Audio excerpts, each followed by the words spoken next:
In 2021, the global supply chain crisis wiped out billions in revenue, not because demand disappeared, but because shelves went empty. Companies had no buffer, no protection, no safety stock, and this doesn't just happen to giant corporations. It happens to small retail stores, e-commerce sellers, and local businesses every single day. One delayed shipment, one unexpected spike in demand, and you're turning customers away. Customers who probably won't come back. Part 1. What is safety stock? Safety stock is extra inventory you keep on hand as a buffer, specifically to protect you against two things: unexpected spikes in demand, and delays from your supplier. Think of it like the spare tire in your car. You don't drive on it every day. But when something goes wrong, you're really glad it's there. Here's the thing. In an ideal world, you wouldn't need safety stock. You'd know exactly how much demand you'd have every single day, and your supplier would deliver exactly on time, every time. But the real world doesn't work like that. Demand fluctuates. Suppliers get delayed. Weather happens. Strikes happen. That unpredictability is why safety stock exists. Now, if you watched our last video on EOQ, you'll remember we calculated the optimal order quantity assuming demand was constant.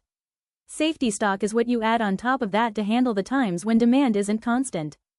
Part 2. The safety stock formula.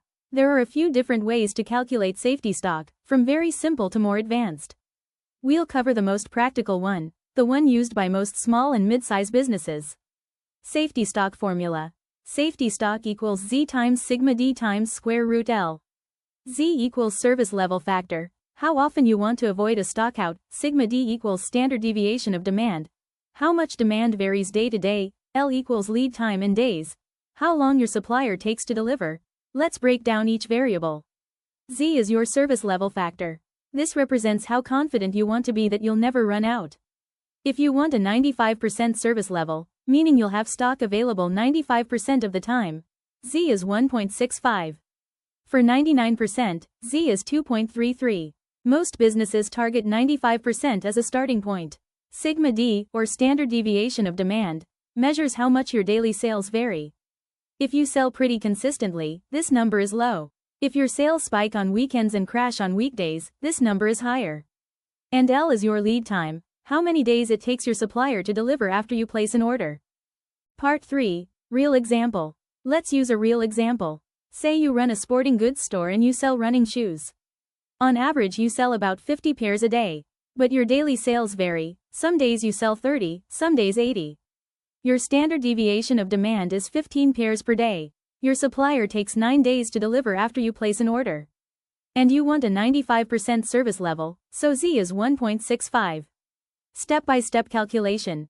Given Z equals 1.65, sigma D equals 15 pairs per day, L equals 9 days. Step 1. Square root of lead time. Square root 9 equals 3.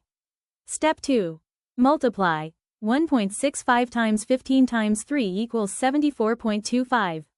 Check mark safety stock equals 75 pairs, rounded up, so this store should always keep at least 75 pairs of running shoes as a buffer on top of their regular stock. That way, even if demand spikes or the supplier is a few days late, they're covered. Part 4. Reorder point connection. Now here's where it gets really useful. Safety stock connects directly to something called your reorder point, or ROP. This is the inventory level at which you trigger a new order. The formula is straightforward. Reorder point equals average daily demand times lead time, plus safety stock equals 50 pairs times 9 days, plus 75 equals 450 plus 75 equals 525 pairs. This means the moment your stock drops to 525 pairs, you place a new order. By the time that order arrives 9 days later, you'll have just enough left to cover normal sales plus your safety buffer. Clean system. We'll do a full dedicated video on reorder points next, so make sure you're subscribed. Part 5. When to hold more versus less. One last thing, safety stock isn't free. Holding extra inventory costs money in storage, insurance, and tied up cash. So you want to calibrate it properly. Hold more safety stock when your demand is highly unpredictable, your supplier lead times are long or unreliable, or your product is high value and stockouts would be very costly. Hold less safety stock when your demand is steady and predictable, you have a reliable supplier with short lead times, or the product has a short shelf life and holding it costs too much. And that's safety stock. A buffer that protects your business from the two biggest threats in inventory management: unpredictable demand and unreliable supply. Quick recap. Safety stock equals Z times sigma D times square root of L. Calculate your service level, know your demand variability, know your lead time, and you've got your number. In the next video we're going deep on reorder points, the exact moment you should be placing your next order. Subscribe so you don't miss it. If this helped you, hit the like button, it genuinely helps the channel grow. Drop a comment if you have questions. I'll see you in the next one.